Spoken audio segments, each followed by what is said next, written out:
Testes, testes. Checking America for testes. Alright. Now this is the alien, one of the three aliens that they showed in the Stephen Greer movie, documentary style production about aliens and UFOs. And this was my bedroom the other morning, actually, at the same, when I got home from taking all this other footage. As you can see, there's a face, and I literally saw it with my naked eye before I took the photograph. That's why I took the photograph. And these are some screenshots from the video, one of the videos you're fixing to watch, of craft, unidentified objects that I saw and videotaped myself in the sky just a few days ago, in March 2024. Here's another one. And there's many, many more. Just keep watching, man. Like, I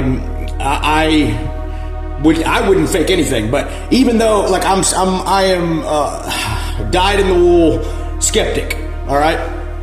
But look at this. You can barely see that dark craft right there. It looks like a flying triangle or something, but I'm editing less because these things are so work intensive, and I'm also launching a podcast and everything else. I'm trying to be able to get more actual material out to you guys and more footage and everything. So bear with me. You're just going to get me, and I'm not going to cut, and it's just going to be raw. So that's what it is. But the other night, it was March, I think 23rd, 2024. And the sky, of course, I'm out walking moose late at night by the river, and the sky, like, I know, like, I don't even have to look up most of the time. I know when it's going to be one of those nights, and this was one of those nights. And these are shape-shifting UFOs that, if you know what you're looking for, most people don't even look up, but when they do, they just think it's a star or something. They don't have a clue.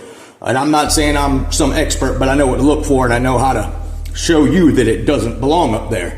And they're just shape-shifting UFOs that you have to slow it. You take the video, you go through the videos, and you find which ones are actually good, clear evidence, and you slow down the frame rate.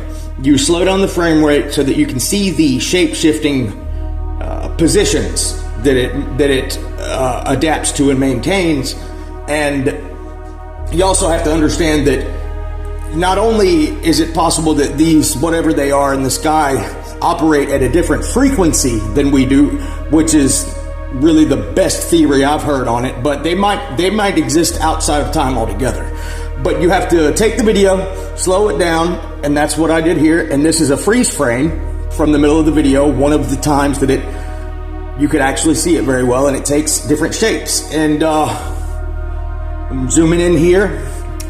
There's two. There's that one right there that kept changing, and the black thing behind it that you really couldn't even see without brightening it up some.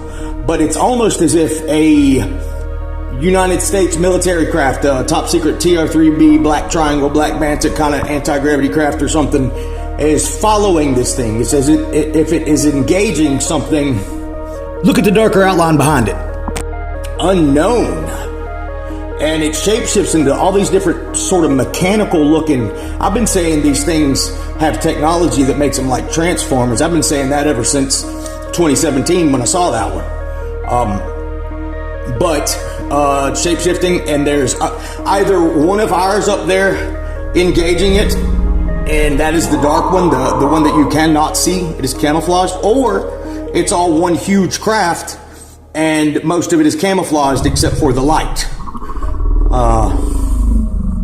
All of these things are possible.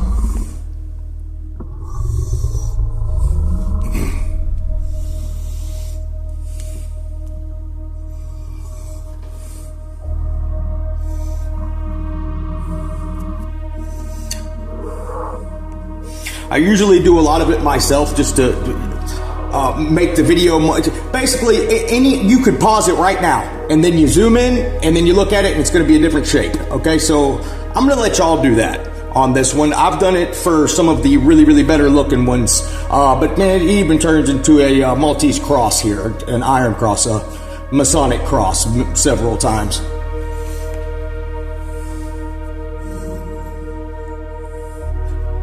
But it's clearly mechanical, it's clearly metallic, and you will see those green cones of invisible light that you can't see with the naked eye, but you pick them up on the digital camera that I've been looking into, that I've been getting lately.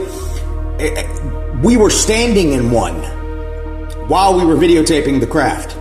And that video, you'll see that somewhere in the middle of this video, but it's one of these videos coming up. And here, again, one of the stop motion, pause, freeze frame, shape-shifting positions. And here's another. So it's a distraction from what then? Well, it very well may be, the Apophis asteroid that is supposed to hit Earth Friday the 13th, 2029. NASA discovered the Apophis asteroid in 2004, and it looked like it was possibly headed our way. And in 2021, March of 2021, the radar observation campaign finally gave them enough data to change the original analysis. Okay, so they found it in outer space. They watched it for 7 years before they decided to change the potential trajectory to, this thing is gonna bullseye Earth, to, no, it's gonna miss Earth. It might hit in 2068, which conveniently is probably a year that most people who are old enough to understand the news will be long dead. So that makes people feel as if it's not something they should worry about, but they, maybe you warn your grandchildren about it, but it's not an immediate threat if they classify it as something that's just going to come very close to the Earth. Now, how close is the question, right? It is it is estimated to come, the date that they give you to worry about is Friday the 13th, 2029.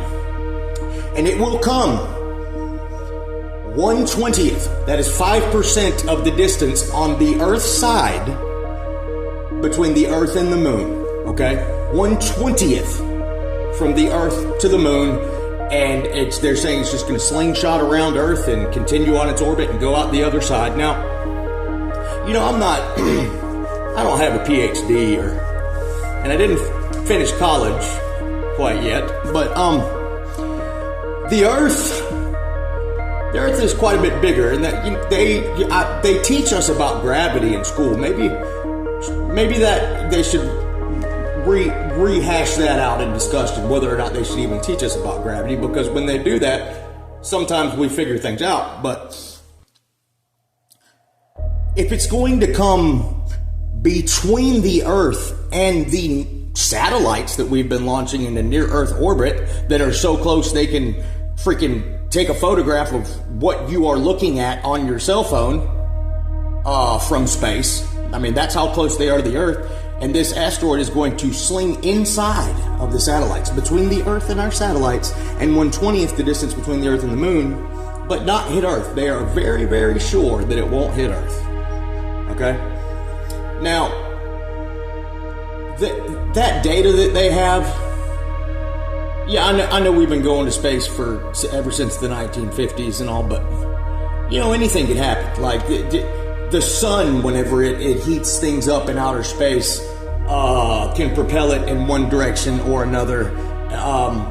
Whatever tangential orbit that it is on right now, there's no guarantee that it will maintain that course. In fact, on the contrary, there are so many variables out there that could affect it. It is more than likely going to change from that orbit, especially from 2024 to 2029. That's 5 years.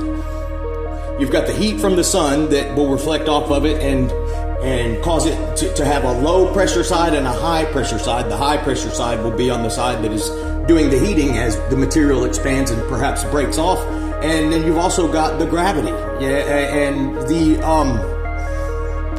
all these numbers and data are coming from NASA, okay? A government organization, the same brand of which has told you for the last 100 years that aliens and UFOs are not real, that we are all imagining them because we are all crazy.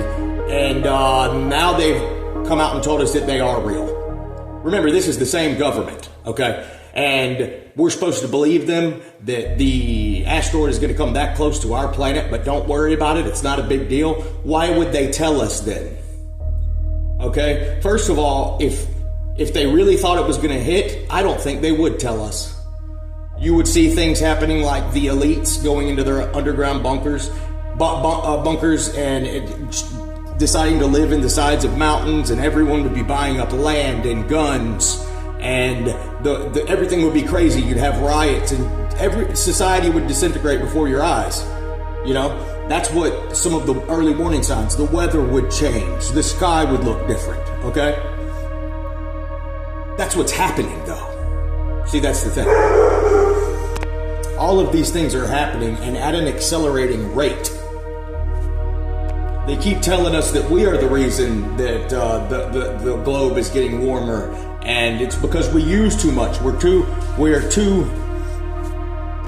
greedy and racist and uneducated, and we consume too much.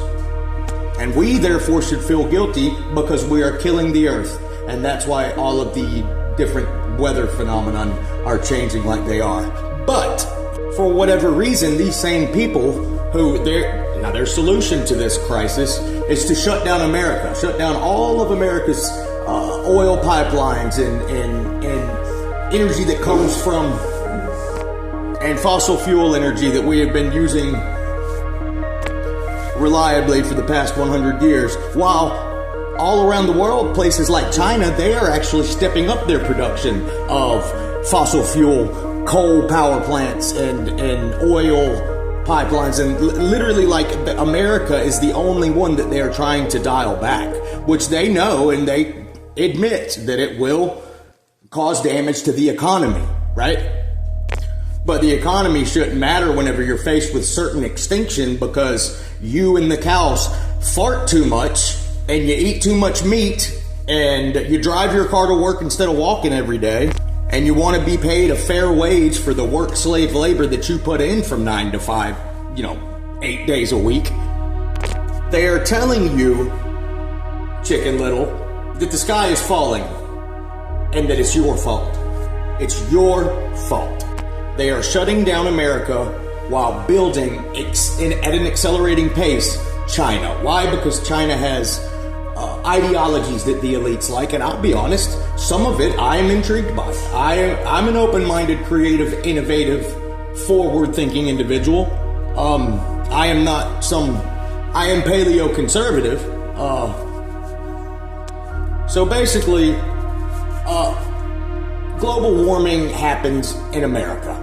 It's an American thing. It doesn't happen anywhere else on the planet. It does. That global warming does not happen in China, Chicken Little. Okay, I don't know whether the sky is falling or not falling in China, but I can tell you this: in China there is no sky because there is no global warming. Okay, so now that we're clear on that, this is NASA's photograph of the Apophis asteroid. Okay, and it looks exactly like you would think that it would look.